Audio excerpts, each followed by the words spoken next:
Another video. इस video के अंदर आज हम मंडे वाले दिन जो टॉप कंपनीज हैं जिनकी हमारे पास कुछ अनाउंसमेंट्स निकल कर आई हैं उनका जायजा लेंगे और देखेंगे कि उनका सिग्निफिकेंट जो इम्पैक्ट है उनकी शेयर प्राइस पे हमें क्या बेसिकली जो है वो नजर आता है। सो दैट बीइंग सेड, आज हमारे पास बहुत ज़्यादा कोई बोर्ड मीटिंग्स अवेलेबल नहीं थी, लेकिन कुछ कंपनीज हैं जिनकी हमारे पास कुछ अनाउंसमेंट्स निकल कर आई हैं, उसको हम यहाँ पे डिस्कस कर लेते हैं। सबसे पहले अगर हम बात कर लें तो हमारे पास एसएसजीसी का बेसिकली एक पुराना रिजल्ट आया है 2022 के रिजल्ट्स, और 2023 और 24 के रिजल्ट तो बाद में, अभी 2022 के रिजल्ट जो है वो अपने पब्लिश कर रहे हैं, तो काफ़ी पीछे चल रहे हैं। और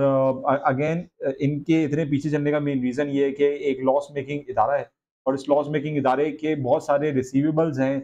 जो जो पैसे हैं इनको अपने उन इंडस्ट्री से, उन सेक्टर से मिलना बाकी हैं, जिनको ये ऑब्वियसली गैस सप्लाई करता है, जिसमें हमारे पास सबसे बड़ा पाकिस्तान का इदारा है अनफॉर्चुनेटली, जो है पाकिस्तान स्टील मिल, हमारा अपना स्टेट ओन एंटिटी। अगर हम बात करें तो बहुत ज़्यादा इश्यूज का जो है वो शिकार है for a very long time, और उससे जो है वो काफ़ी सारे पेमेंट्स हैं जो अभी तक एसएसजीसी को नहीं मिली, जो उन्होंने यहाँ पे बेसिकली उन्होंने मेंशन करी, और इसी वजह से एसएसजीसी सदर्न गैस कंपनी सिंध की एक ऐसी कंपनी है, एक ऐसा इदारा है जो कि कंटिन्यूसली लॉस मेकिंग है, बिकॉज बहुत सारे पेमेंट्स हैं जिसको नहीं मिली, और उन पेमेंट्स के ऊपर लेट पेमेंट चार्जेस लगने की वजह से भी वो अमाउंट बढ़ती हुई हमें नजर आ रही है, जो कि वो इदारे जो पहले से ही वो पेमेंट नहीं दे सकते, उन पे लेट पेमेंट चार्जेस इंक्रीज कर देना वो और एक बर्डन क्रिएट करता है। और ये एक तरीके से ओवर द पीरियड गवर्नमेंट्स की, जो भी गवर्नमेंट्स हमारे मुल्क में रही हैं, ये उनकी नाकारदगी है, उनकी अंडर परफॉर्मेंस है कि जो भी वो अर्निंग करती हैं, या मुल्क में अगर हालात अच्छे रखेंगी, मुल्क में अच्छे रेवेन्यू स्ट्रीम डेवलप करेंगी, मुल्क का खजाना भरा होगा, तो उसको सर्कुलर डेट, जिसके अंदर हमारे पास पावर डेट और गैस गर्दशी खसारा मौजूद है, उसको कम करने में जब भी इन्वेस्टमेंट्स करेंगे तो हमारे पास ये मसले मसाइल सॉल्व होंगे, जो कि सॉल्व होते हुए अभी हमारे पास नजर नहीं आते। दैट बीइंग सेड, आप देख सकते हैं 31 दिसंबर 2022 की जो है वो हमारे पास यहाँ पे जो है वो फाइनेंशियल रिजल्ट इन्होंने अपना पब्लिश किया, और उसके अंदर क्लियरली इन्होंने चीज मेंशन की है कि जो इनकी इंटरम फाइनेंशियल स्टेटमेंट्स है, इसके अंदर जो ट्रेड डेट है वो इंक्लूड करता है rupees 2,997 million and rupees 25,117 million Pakistani रुपए की यहाँ पे बात हो रही है, जो कि पेंडिंग ड्यूज हैं जो इनको एसएसजीसी को मिलना बाकी है from K electric and Pakistan steel mill corporation respectively. इन दोनों के अगर हम अलग अलग कंपेरिजन की बात करें तो ये खरबों में बातें जाती हैं, खरबों के रिसीवेबल जो है वो एसएसजीसी को ड्यू है। एक इदारा है जिसको उसके ड्यूज ही नहीं मिल रहा है, उसकी जो पेमेंट ही नहीं अगर अलॉट हो रही मिल रही, तो ऑब्वियसली वो अपने जो मजीद गैस भी इशू कर रहा है, खर्चे भी उठा रहा है, लेकिन वो कंटिन्यूसली लॉस शो करता है।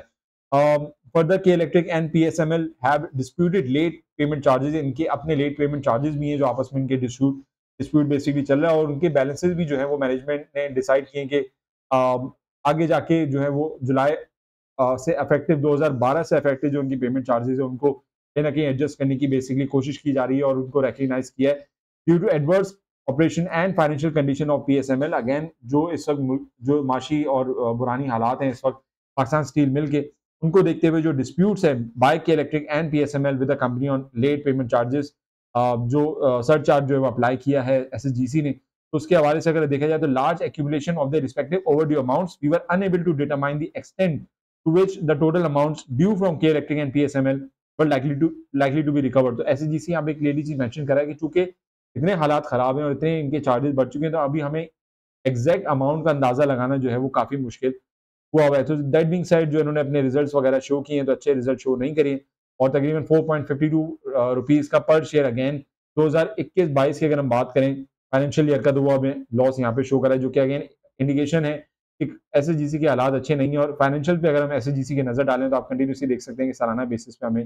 कंटिन्यूसली लॉसेज जो है वो पर शेयर नजर आ रहे हैं, तो इसके अंदर ट्रेड बिल्कुल नहीं करेगा, इन्वेस्टमेंट बिल्कुल नहीं करेगा, क्योंकि बहुत ज्यादा रिस्की स्टॉक है और फाइनेंशियली स्टेबल भी बिल्कुल नहीं है।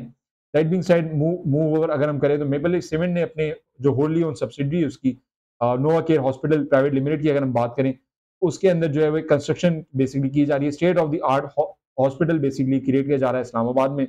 और उन्होंने इंटरनेशनल एफिलिएशन एक एग्रीमेंट साइन किया है imperial college health care NHS trust के साथ, कि वो पाकिस्तान में उस क्वालिटी के जो है वो हॉस्पिटल जो है वो इस्लामाबाद में क्रिएट किया जाए, जो कि तकरीबन 250 बेड का हॉस्पिटल होगा, और एरिया कवर जो करेगा वो तकरीबन 5,50,000 स्क्वायर फीट का एरिया